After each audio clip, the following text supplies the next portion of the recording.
yourself, 1.3, die spreker, the person who is speaking. Is it an eerste persoon verteller? It doesn't have to be the poet. It's not necessarily the poet. But is it speaking as I feel, or I am? Or is it a derde persoon verteller? For example, hy or sy or hulle. Then, so if you see the words hy, sy, hulle, then you know this is a derde persoon verteller. But once you see ek, my, and ons, it's almost as if they are speaking directly. Okay, right, next slide. Now, you've now analyzed the message as a whole. Now you're going to start carving into this message or this poem. And that is the uiterlike bou van die gedig. That's the outside, the build, the actual build and the writing style of the poem. You start with the versreels. What are versreels? Who can tell me? What's a versreel? Give me your name, as Ms. Poole always says. Give me your name and tell me. Hello, am I alone in space here?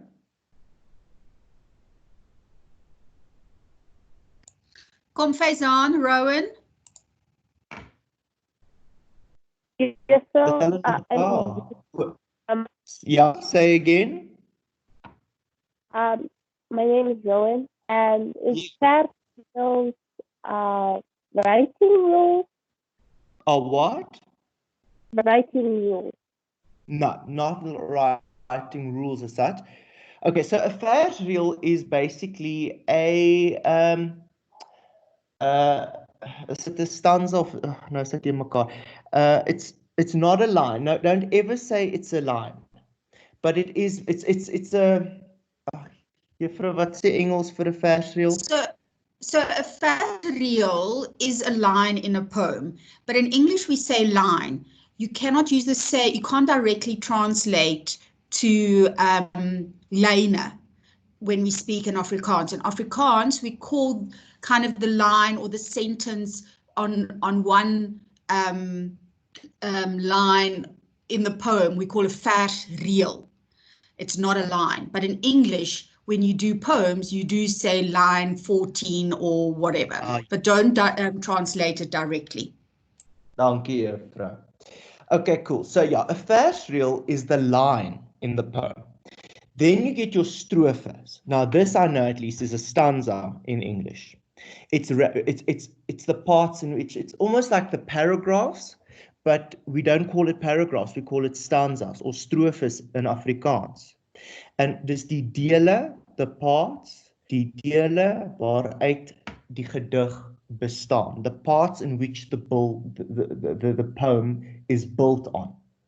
Now, there are names, like in English, there are names for the type of poems depending on how many stanzas, strophas they have.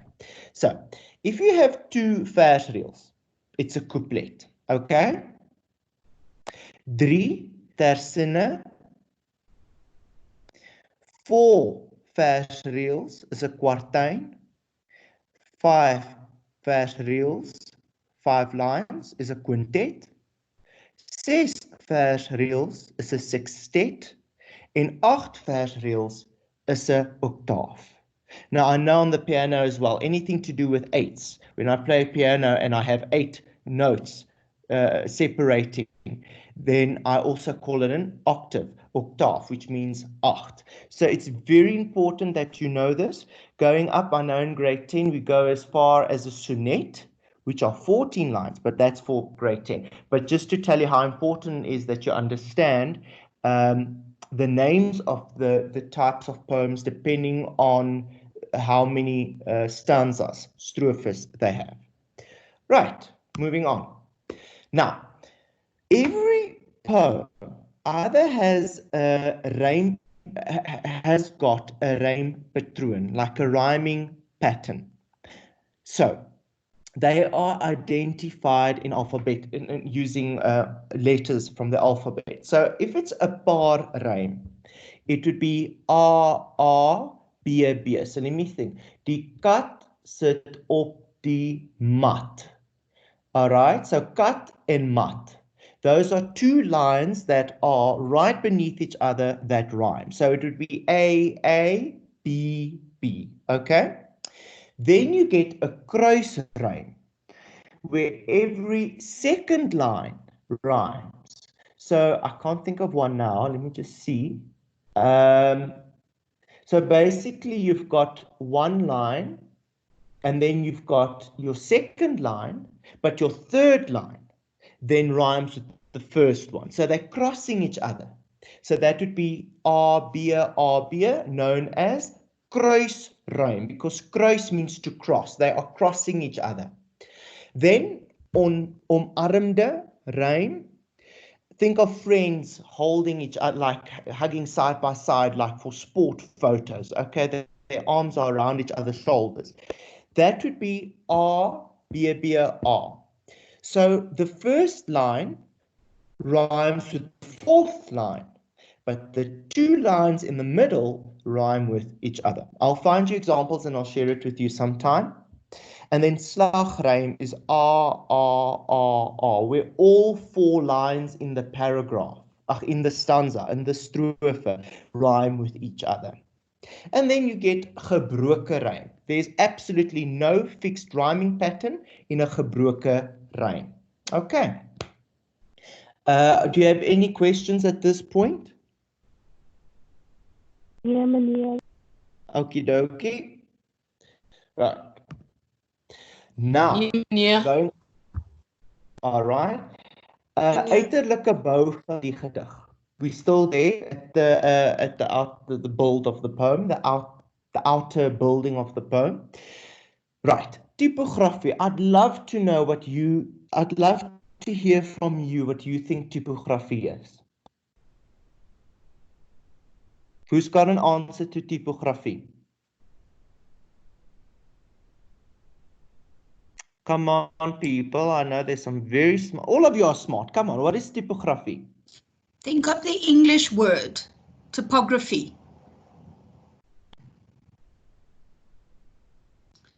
She's on. Come, participate. I know it feels like a Monday morning. Kom probeer, Michaela. Rex.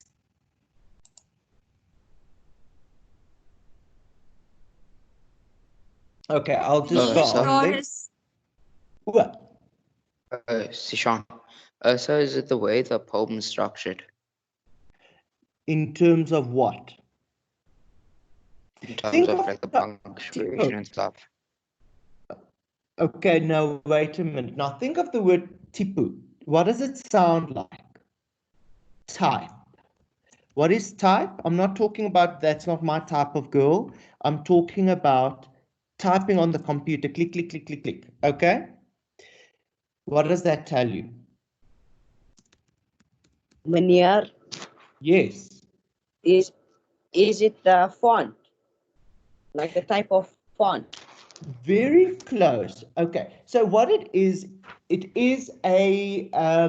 it's how the poem is typed or handwritten. Now I've got a lovely example that I'm going to show you just now. Okay, but I'll read in Afrikaans.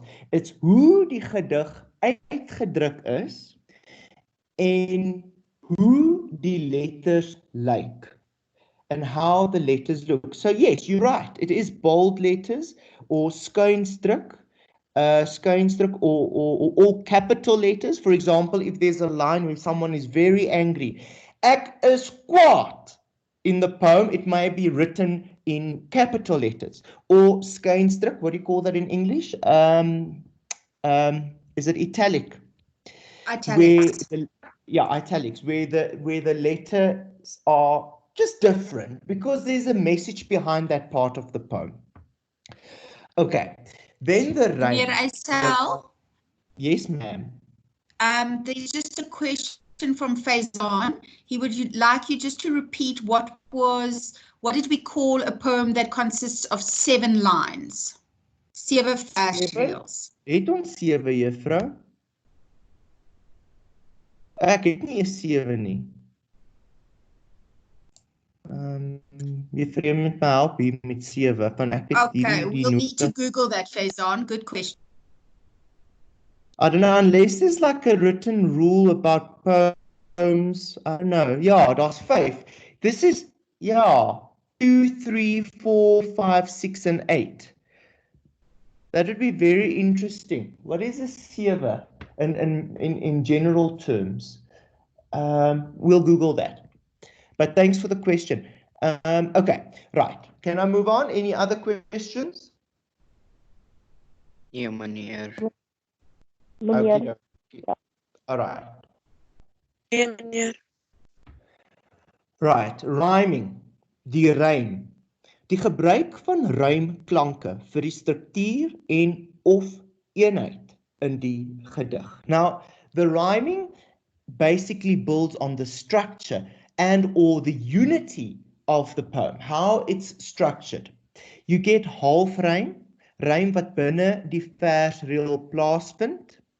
So there is within the line already some shared rhyming, and then with that you get like alliteration, herhaling van konsonante. Be very aware of this. Alliteration. Think of okay? The L, they are consonants. So whenever you see repetition of consonants, for example, Lana, loop, langs, die leeu. Those are consonants, right? Those are alliteration. Now, when we have assonancy, think of the O and the A and the E in the word assonancy. Those are all vowels. Those are repetitions of vowel sounds, vocale in Afrikaans. For example, rol rond op die grond. They don't have to be the first letter of the word, but can you see all those O's, the rol, rond, op die grond, are within the words. Now, be very careful because in your exams, you have to underline the part. So if you are asked, for example, haal die verduidelik die alliterasie in lyn 4, for example, and you are going to write Lana loop langs die leeu, but you don't underline the L on every word that you wrote down as a quote, the whole answer is wrong. Why? Because we don't know if you think the P and the S for loop and langs was the alliteration, or whether you knew it was the L in front of the word. That's why underlining is very important. So if it's an assonance, an assonancy that you are quoting in your exam, you will underline, you'll write rol rond op die grond, but you will underline the O, D, and then the O again. For us as the markers to see, you know what the vowel sounds are that's being repeated. Okay, and then just some more rhyming patterns. You get your enjambment. When there are no breaks between the lines, they just flow and flow and flow. And then you get a herhaling, a repetition is normally to emphasize an idea, which you will also see in our poem that we're going to do just now. Are there any questions on either typography or rhyme grade 8s? Ja, meneer. Ja, meneer. Cool, nobody else? Right, moving on. Meneer, daar's Yep. geen vrae in die chat room nie, so is alles reg. Dankie. Juffrou, ek kan nie daai chat room sien terwyl ek die presentation doen nie, nê? Dis 'n bietjie moeilik. Jy kan nog Okay. ophou Of en nee, daarna sal jy kyk. net laat weet as daar is? Ja, ek sal. Okay. Thanks. All right. Okay. Right. Now, ending the uiterlike bou van die gedig, there's some few questions you have to ask yourself after you've read the poem. So you've opened the exam paper, we're sitting in a nice exam hall ready for this, and you've just read your first poem. Now you're going to ask yourself these questions. Wat is die titel? What is the name of the poem? Then, wie is die dichter? The skrywer, it's the poet, okay? Who is the poet in the poem? Wat is die rymskema van die gedig? This is now where you ask yourself, is it kruisrym, is it gebroke rym, is it paarrym, and so on and so on. Uit hoeveel strofes bestaan die gedig? How many stanzas does this poem have? Is it a couplet? Is it a succes? Okay. And then, waar is die wending? Wat is wending? Who knows what a bending is? I'll give you all 5 seconds to answer if you have it. Okay. A bending is a change that takes place in a poem. Now, normally you change the idea possibly towards the end or halfway of the poem. I'll explain that again in the poem that we're going to do just now. But that means there's a change happening, a change of idea. Reg, waar is die climax van die gedig? Where is the climax of the poem? In other words, where does the poem come to its big wow moment, or the big message is being put across? That's the climax, the climax. En in wat is die tema van die gedig? What is the message? What is the theme of the poem? And then wat is die toon van die gedig? What tone is it? The emotion. Is it a sad poem? Is it a happy poem? Is it a serious poem? Okay, that would be the toon. Not your big toe or your klein toon. It's the toon is also is the tone of the poem. Any questions on that? Ja, meneer. Dankie. Ja, meneer. Okay. Cool. Ja, meneer. Ja, meneer. Ja, meneer. Okay, it's like a choir of near. Okay, right. Innerlike bou van die gedig. Now we're moving to the inside of the poem. We just looked at the outside of the poem, the bricks that built the poem. Now we are looking at the inside. It's almost like the furniture. So think of the poem as a house. Die uiterlike bou is the bricks and the foundation and the cement that built the poem. Now we're looking at the furniture inside the house, the innerlike bou van die gedig. Okay, that is more in terms of your Afrikaans and your language theory that now starts to appear. Okay, we start with beeldspraak. What is beeldspraak? Beeldspraak is used to make the poem interesting. Figures of or parts of speech and exclamations and so on. Or rather, sorry, not, I think some partially to do with exclamation marks and stuff. But it makes the poem interesting by using any of the following writing styles. Okay. The ones I've listed here, there are many more, but the ones I think we need to know for now are here. They are hyperbole, hyperbole, I think it is, klanknabootsing, vergelyking, I'll explain them all to you, metafoor, personifikasie, ellipse, figuurlik en letterlik. Okay, so hyperbole, juffrou sê ek het reg, hyperbole, hyperbole. My Engels en Afrikaanse data bundles is finished.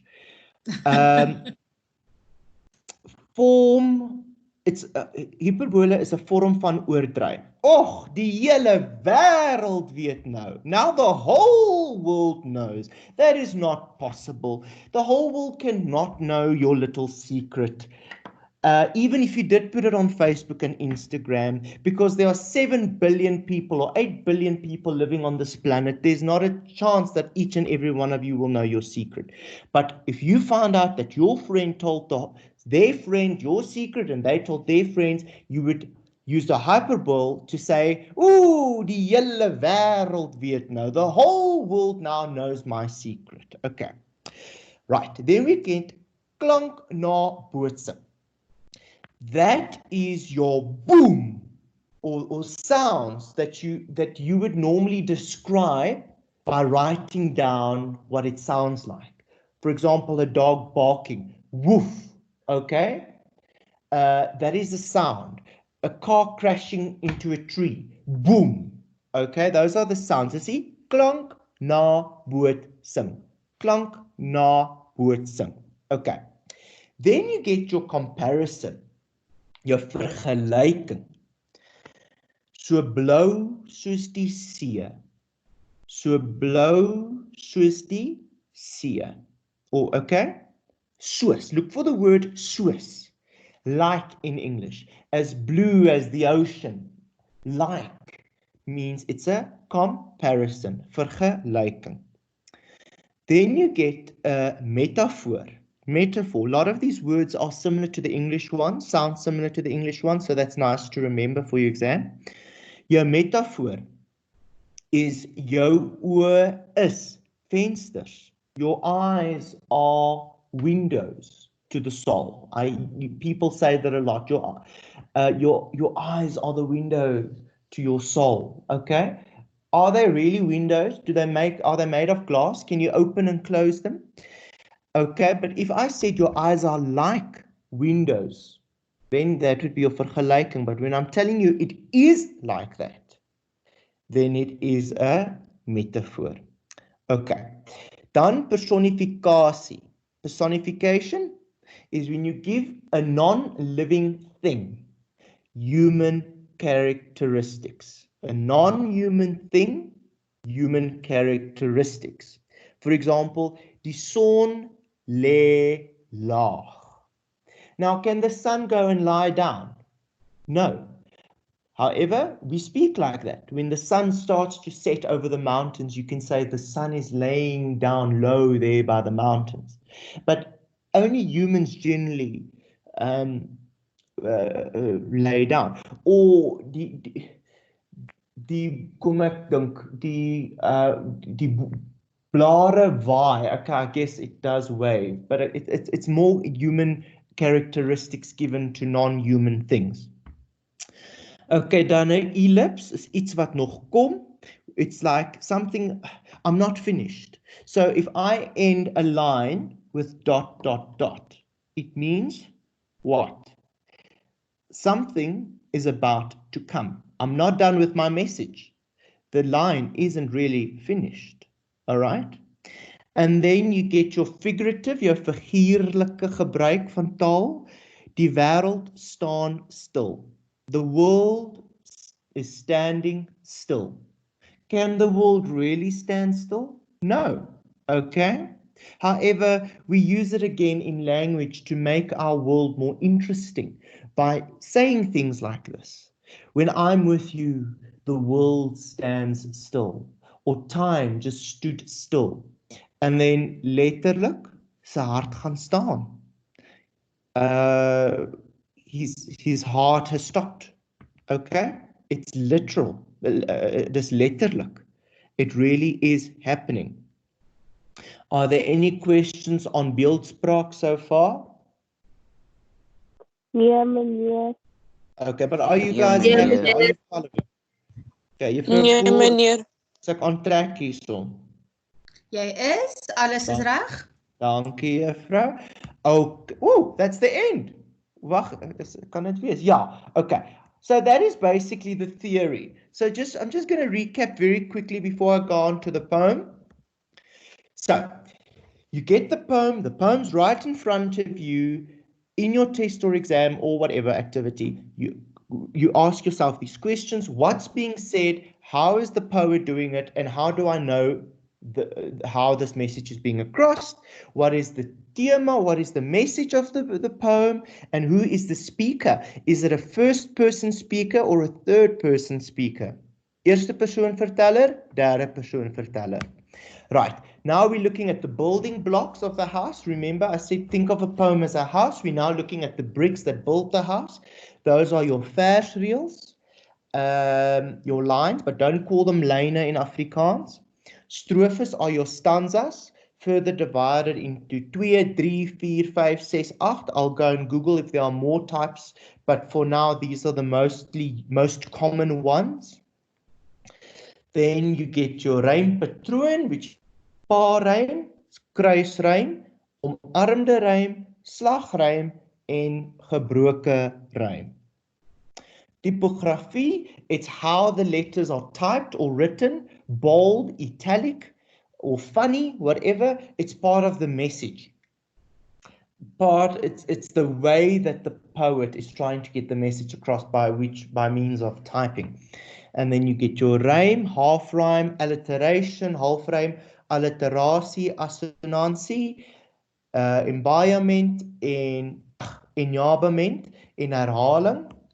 En dan jou uiterlike bou van die gedig, vra jouself, wat is die titel, wie is die digter, hoeveel strofes, wat is die rymskema, waar is die wending, where is the change happening, waar is die climax, where is the climax, what is the theme, die tema, en wat is die toon, what is the tone, the emotion. Then the innerlike bou van die gedig is jou beeldspraak, hyperbole, klanknabootsing, vergelyking, metafoor, personifikasie, ellipse, figuurlik, letterlik. I know I'm going fast, but I'm just recapping. Okay, right, are we ready for our poem, grade 8s? Ja, Ja, meneer. meneer. Ja, juffrou. Okay, ja, juffrou. Okay, right. Right, nou moet ek nou gou eers daai dingetjie oopmaak.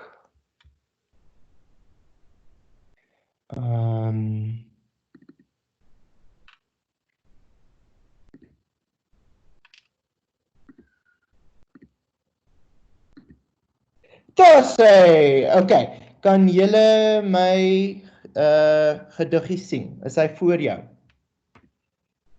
Ja, meneer. Ja, Ja, meneer. daar is. Great, okay. This poem is called Foto vir Facebook. A photo for Facebook. A photo for Facebook. Now, I know my class always tells me, sir, Facebook is for old people. But a few years ago, before Instagram, Facebook was everything. Facebook was like WhatsApp, Instagram, TikTok, everything combined. It was just awesome. Okay, so this poem was written when Facebook was the only means of proper or fun socialization, social media. Okay, so I'm going to start reading the poem, then I'm going to have the translations, and please stop me when I go too fast, but I'll try and pace myself. Okay. Met my hand uitgesteek, draai ek die selfoonkamera se oog op my. Gooi 'n paar poses. I'll repeat.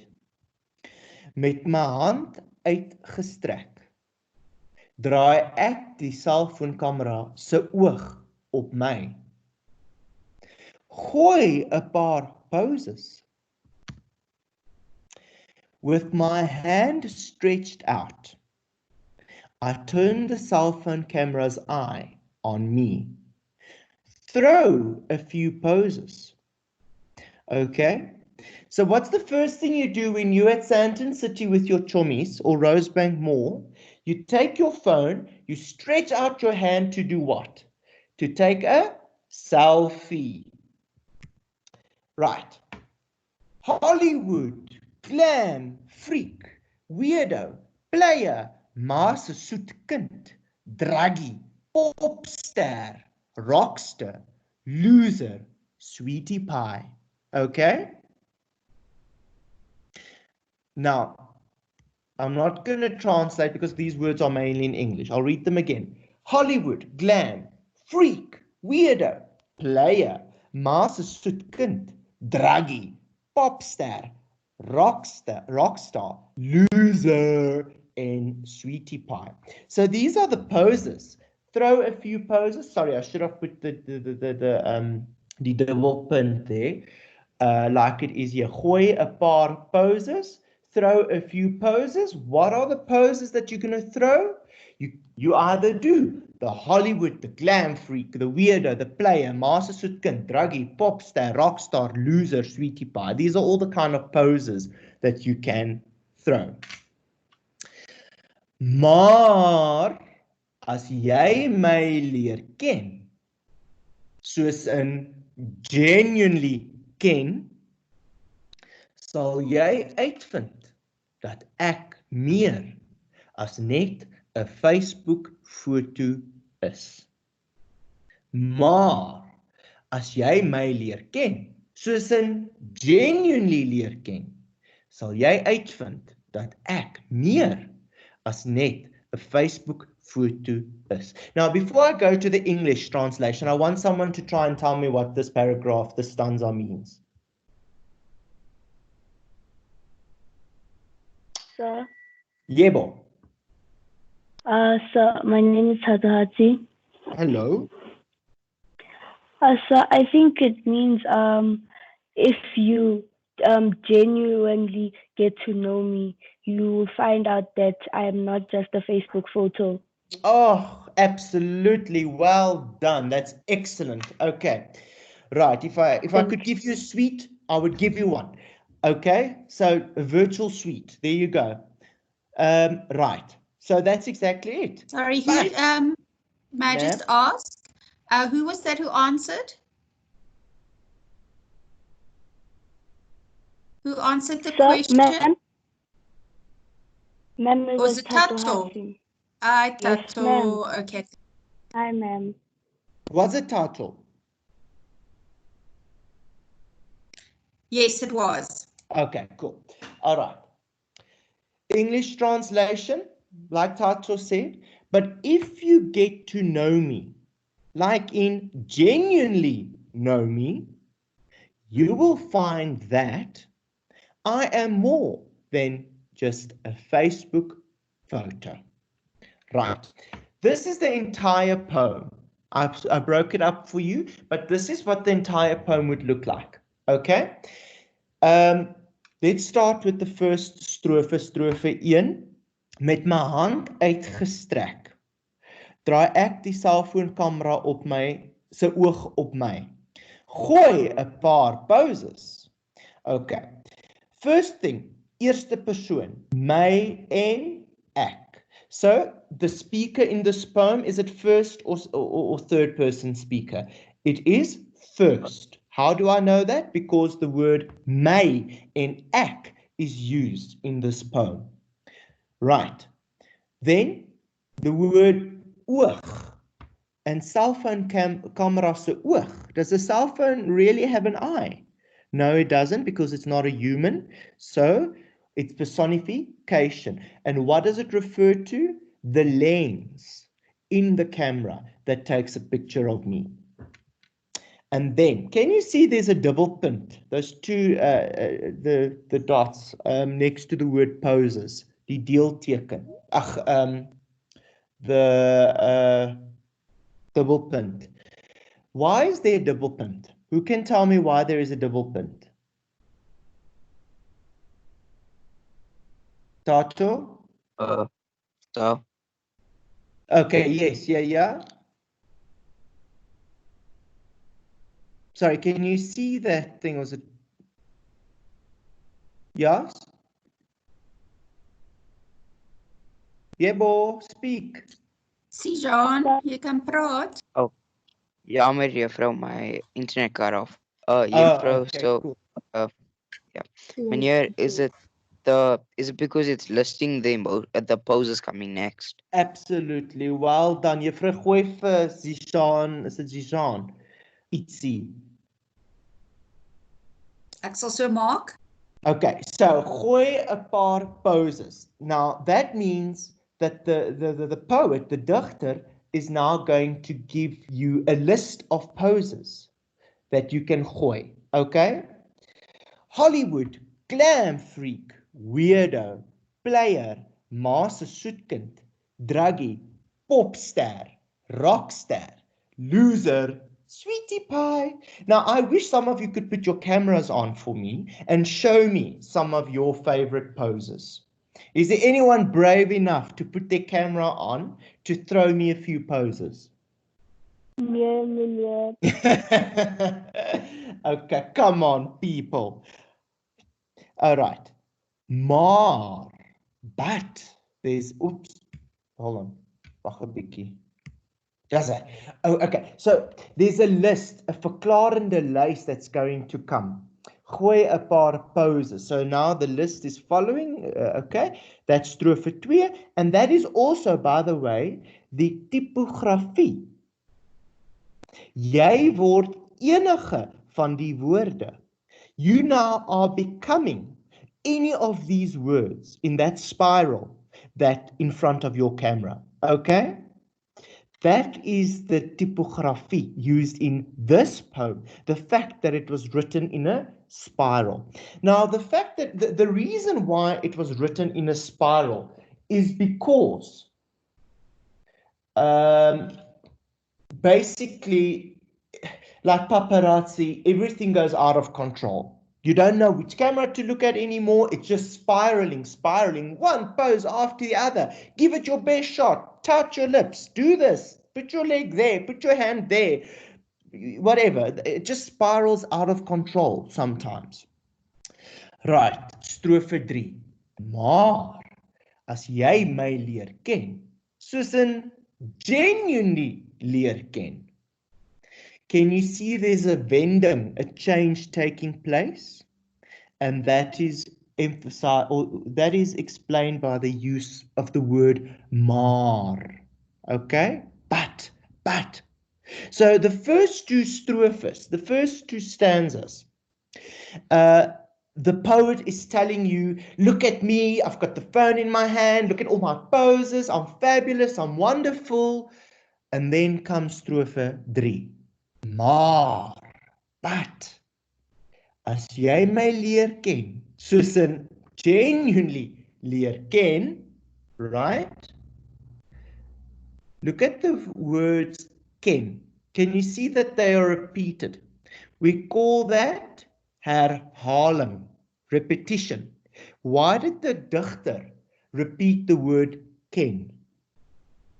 It's because the author, the poet wants to get the message across that if you get to really know me, as in genuinely know me, then blah, blah, blah, blah, blah. Okay, and can you see that beklemtoon teken on the E? Beklem, juffrou, wat is daai woord nou weer vir daai teken bo die E? Dis 'n aksentteken. Dankie, aksentteken. Accentuate. It accentuates the word ken. So if you read this poem, you would read it like this.